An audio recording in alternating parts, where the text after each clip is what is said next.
আজকের শান্ত স্থিতধী এবং লড়াকু সূর্যকুমার যাদবকে দেখে বোঝার উপায় নেই যে একসময় মুম্বাই ক্রিকেটের ব্যাট বয় তকমাটা লেগেছিল তার গায়ে।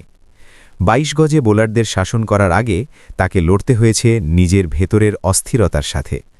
কেরিয়ারের শুরুর দিনগুলোতে মুম্বাই ক্রিকেট দলের এই প্রতিভাকে ঘিরেছিল একের পর এক বিতর্ক আর শৃঙ্খলা ভঙ্গের কালো মেঘ।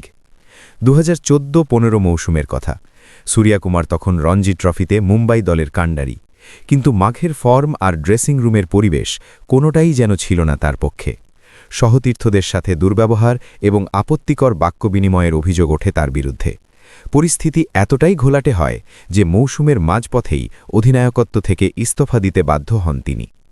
একই বছর কর্পোরেট ট্রফির একটি ম্যাচে প্রত্যাশিত ব্যাটিং করতে না পেরে মেজাজ হারিয়ে বিকেসি ফ্যাসিলিটির ড্রেসিং রুমের একটি কাঁচের দেয়াল ভেঙে ফেলেছিলেন তিনি। এই ঘটনাগুলো তার ক্রিকেটীয় সত্তার চেয়ে তার উদ্ধত আচরণকেই বেশি সামনে নিয়ে আসছিল। ২০১৬-১৭ মৌসুমে এক ঘরোয়া টি-20 টুর্নামেন্ট থেকে বাদ পড়ার পর এক সাংবাদিকের করা সমালোচনামূলক টুইট রিটুইট করেছিলেন তিনি। বিষয়টি এমসিএর নীতিমালার পরিপন্থী হওয়ায় তাকে কারণ দর্শানোর নোটিশ দেওয়া হয় এবং বাদ দেওয়া হয় বিজয় হাজারে ট্রফি থেকে। ২০১৬ সালের সেই মেঘাচ্ছন্ন দিনগুলোই ছিল সূর্যকুমারের জীবনের প্রকৃত সন্ধিক্ষণ। বারবার দল থেকে ছিটকে পড়া আর নেতিবাচক খবরের শিরোনাম হওয়া তাকে ঠেলে দিয়েছিল এক গভীর আত্মজিজ্ঞাসার সামনে। তখনই তিনি উপলব্ধি করেন, বোলারদের শাসন করার আগে শাসন করতে হবে নিজের অবাধ্য মনকে। এরপর শুরু হয় এক নীরব বিপ্লব, এক অবিশ্বাস্য রূপান্তর। নিজের খাদ্যাভ্যাস থেকে শুরু করে জীবনবোধ সবখানেই আমূল পরিবর্তন আনেন সূর্যা। সেই উদ্ধত উচ্ছৃঙ্খল তরুণটি ধীরে ধীরে নিজেকে শান্ত করতে শিখলেন, চঞ্চলতা বিসর্জন দিয়ে আলিঙ্গন করলেন হিমশীতল ধৈর্যকে।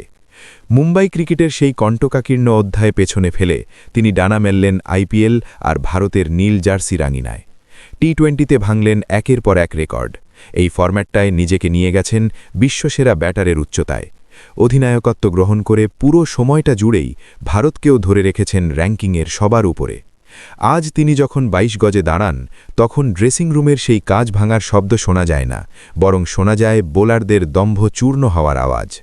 সূর্যকুমারের আজকের এই আকাশছোঁয়া সাফল্য কেবল কবজির মোচড়ে নয়, বরং নিজের ভেতরের অন্ধকারকে জয় করার এক মহাকাব্যিক জয়গাথা। ভারতের বিশ্বকাপ জয়ী অধিনায়ক তকমা থেকে আর মাত্র ২টি ম্যাচ দূরে সূর্যা। প্রদীপ্ত সূর্যের মতো সব গ্লানি মুছে দিয়ে তিনি বুঝিয়ে দিয়েছেন, পতনের ধ্বংসাস্তূপ থেকেই আসলে প্রকৃত নায়কের জন্ম হয়।